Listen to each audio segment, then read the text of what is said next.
Hey guys, and welcome to another episode of Federico Talks Watches. Today, I wanted to bring up a topic, rather a brand, that I think isn't as well respected as it should be. I mean, it's a big brand, but people don't give them the orological merit that they deserve. And that is Cartier. Now, Cartier is actually a pretty fun company. It's where I got my start in the watch industry. My first job in the industry was as a sales associate in the Cartier mansion on Fifth Avenue. I was their watch specialist. So I have been brainwashed, maybe, but I really love the brand, and I learned a lot about them while working there. That's really made me appreciate them. Well, let's start with a few facts. Cartier was started in 1847 in Paris by Louis Cartier.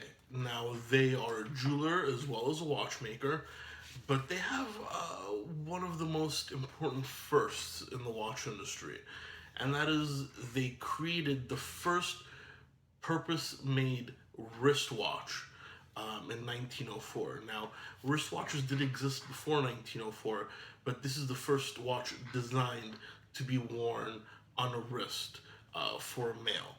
And that was, the model was called the Santos. Now, Louis Cartier actually created this in 1904 for his good friend Alberto Santos Dumont. Now, Alberto Santos Dumont was an aviator, a very early aviator, and he was, I believe, in a competition to see who could circumvent the Eiffel Tower the quickest in a dirigible, so kind of like a Zeppelin type machine. And there were many controls, and he needed something, a way to tell time, and he didn't want to hold a pocket watch. So Cartier, Louis Cartier, his friend, invented the Santos, which could be worn on the wrist. So while he was controlling his machine, he could quickly check the time. So that's huge in the watch industry. I mean, on that alone, I mean, that's more than most companies have kind of contributed to horological history, in my opinion. But they also have a lot of iconic designs. And yes, I mean, Cartier. When I think Cartier, I think of icons. I think of class. Maybe not technical innovations or technical movements, but they certainly have a look which is recognizable by many. So we've talked about the Santos. Another iconic kind of Cartier piece is the tank watch. People actually call other square watches a tank, but Cartier invented the tank watch in 1917, and once again, this was when Louis Cartier, during World War One, was inspired by the design of the Renault tanks. This is the first war where tank warfare was used, and Louis Cartier was inspired by the design of the Renault tanks. And in fact, the first tank watch produced was gifted to American General John Pershing when he, I believe, liberated Paris.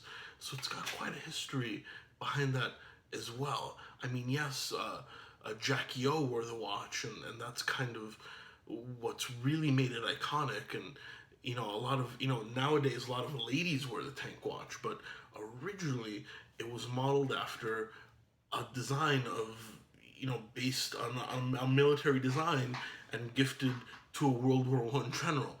That's a pretty cool story, if you ask me. And they also have the tank Americaine, which is the oblong.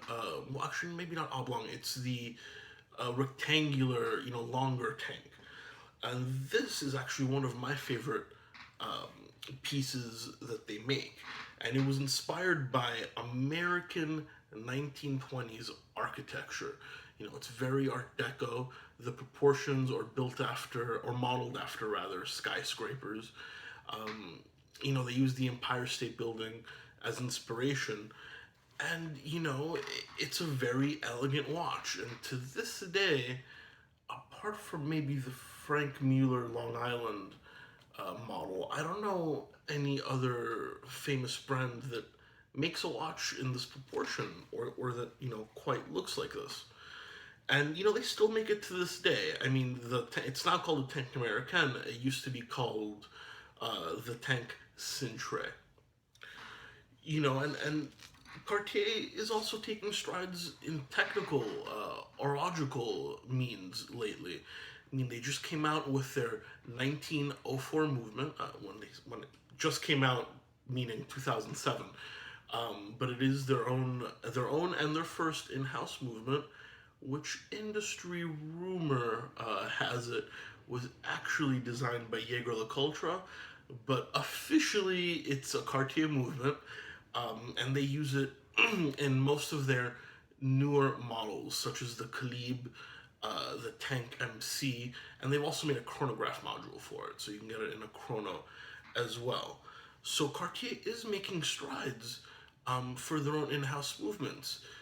Apart from their high-end watchmaking collection, which is the Haute Horlogerie collection, which is spearheaded by a very, very famous figure called Carole Forestier.